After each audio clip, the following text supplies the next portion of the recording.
আসসালামু আলাইকুম। আশা করছি সবাই ভালো আছেন। ইনশাআল্লাহ আল্লাহর অশেষ রহমতে আমিও ভালো আছি। ছোট একটি বাগান, স্বপ্নটা অনেক বড়।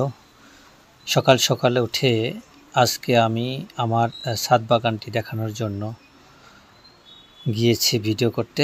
সেখানে গিয়ে যে বৃষ্টি হয়েছে, বৃষ্টির কারণে গাছগুলা অনেক স্বচ্ছ এবং সুন্দর দেখা যাচ্ছিল। তার মধ্যে সবচেয়ে বড় সুখের সংবাদটা হচ্ছে, আমি বিগত কিছুদিন যাবৎ ভাবছিলাম যে আমার গাছগুলোতে আম এইবার সেরকমভাবে আসে নাই।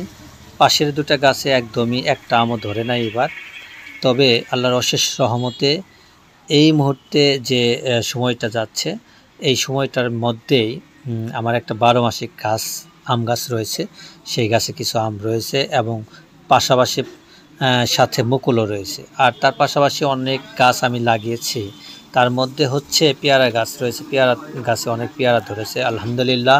আল্লাহর অশেষ রহমতে আমাদের যে ছাদে বাগানটা রয়েছে, এই বাগানটা থেকে আমরা আমাদের মোটামুটি একটি চাহিদা পূরণ করতে পারি।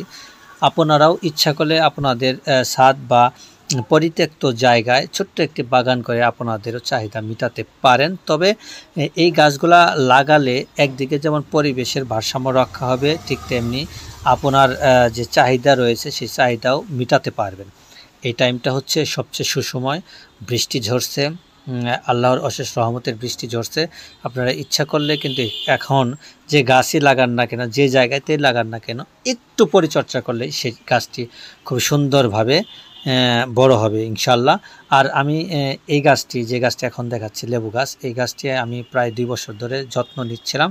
এই গাছে আসলে আমি তেমন একটা ফল পাইনি, হঠাৎ করে এবার একটি লেবু ধরেছে। তবে আমি এবার ডিসিশন নিয়েছিলাম যে গাছটাকে পরিবর্তন করব, কিন্তু আল্লাহর অশেষ রহমতে আল্লাহ তাআলা আমাকে এই গাছটাতেও ফলন দিয়েছে। পাশাপাশি এই আমি এখন যে গাছটিকে দেখাচ্ছি, এই গাছটি হচ্ছে একটি 12 মাসি আম গাছ। এই গাছটিতে আমার এখন প্রায় 30 থেকে 40টা আম রয়েছে। আশা করছি এই আমগুলো সব গোলাই টিকবে, কারণ প্রচণ্ড পরিমাণে বৃষ্টি হচ্ছে। আপনারাও আপনাদের সোনামণিদের জন্য এবং আপনাদের পরিবারের জন্য ছোট্ট একটি বাগান হলেও আপনাদের ফরমালিন মুক্ত আম সংগ্রহ করতে পারবেন। আর আসলে আগামী প্রজন্মকে সুন্দর একটি পৃথিবী উপহার দিতে হলে গাছ লাগান, গাছের বিকল্প কোনো কিছু নাই, এবং পরিবেশ বাঁচান।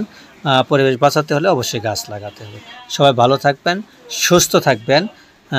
সবার প্রতি আমার ধর্মীয় সালাম। আসসালামু আলাইকুম।